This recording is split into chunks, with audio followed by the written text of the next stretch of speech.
Fresh হয়ে আবারও এলাম। পুরোপুরি ফ্রেশ হয়ে নিয়েছি। এখন আমি নিচে যাবো, আজকে একটু তাড়াতাড়ি যাবো ভাবছি। একটু খাওয়া দাওয়া করতে হবে, কালকে রাত্রে সেরকমভাবে খেতে পারিনি, কারণ কাল দুপুরবেলা খাওয়াটা একটু রিচ টাইপের হয়ে গেছিলো বলে রাত্রেবেলা একদম হালকা পাতলা কিছু খেয়ে ঘুমিয়ে পড়েছি। এখন একটু খিদে খিদে পাচ্ছে, তো সেই কারণে সকাল সকাল নিচে চলে যাবো, দেখে কি খাওয়া যায়। ও হ্যাঁ, আর যে কারণে ভিডিওটা করতে আসে সেটা হচ্ছে, তোমরা আমাকে কমেন্ট করেছিলে যে দীপা তুমি কি লোশন ইউজ করছো আর শুনুকে কি লোশন ব্যবহার, মানে তুমি শুনুকে কি মাখিয়ে দিলে। অ্যাকচুয়ালি ও তো কিছু নিয়ে আসিনি, তো সেই জন্য আমি যেটা ব্যবহার করছি ওকে ওটাই মাখালাম। আর তোমরা জিজ্ঞাসা করেছো অনেকবার করে, তো বলা হয়নি, তো এই শর্ট ভিডিওটার মাধ্যমে আমি বললাম। প্লাস বড ভিডিওতেও থাকছে, তোমরা দেখে নিও যারা শর্ট না দেখবে। আর অ্যাকচুয়ালি আমি এই লোশনটা প্রায় 8 বছর, 7-8 বছর আমি ওখানে বলেছি।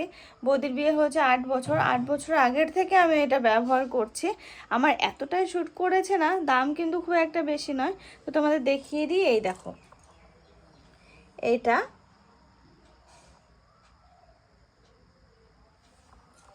দেখেছো, এটাই আমি প্রায় অতদিন ধরে ব্যবহার করি, তো তোমরা কিন্তু মাখতে পারো।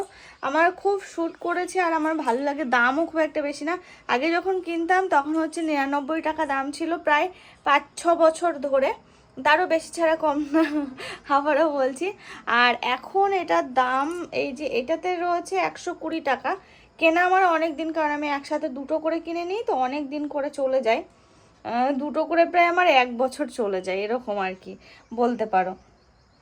তো এই 120 টাকা দাম রয়েছে, খুব জোর মানে খুব সম্ভব এখন হয়তো 125 টাকা হবে। এই দেখো দামটাও দেখিয়ে দিচ্ছি। তো আর কি আমার খুব শ্যুট করেছে বলে আমি একভাবে মানে এটাকে আর চেঞ্জই করি না, আমি এটাই ব্যবহার করি যবে থেকে ব্যবহার করছি। তারপর থেকে মানে শীত গরম সব সময়ের জন্য আমার কাছে এটাই, তোমরা দেখবে যে আমি এটাই ব্যবহার করি। মানে যত শীতই পড়ুক না কেন আমার এটাতেই হয়ে যায়, যত গরমই পড়ুক না কেন যদি মনে হয় কিছু মাখার দরকার আছে আমি এটাই মাখি, এতে আমার অসুবিধা হয় না। তো আর কি জানিয়ে দিলাম।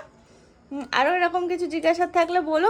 হ্যাঁ, আর আমার এই যে নতুন জীবনে বলতে পারো, এটা তো নতুন জীবন, নতুন লাইফ, তো এতে তোমাদের যদি কোনো অ্যাডভাইস থাকে অবশ্যই জানিও। দেখো প্রথমবার মা হতে চলেছি, তো আমি কিছুই জানি না, অনেক কিছু তোমাদের থেকেও শেখার আছে, গুরুজন সবার কাছ থেকে আমি শিখতে চাই বা জানতে চাই। আমার যদি কোনো ভুল ত্রুটি বা কোনো কিছুতে কোনো কিছু খামতি থেকে যায় তোমরা অবশ্যই আমাকে জানিও, আমি কিন্তু কমেন্টের অপেক্ষায় থাকলাম।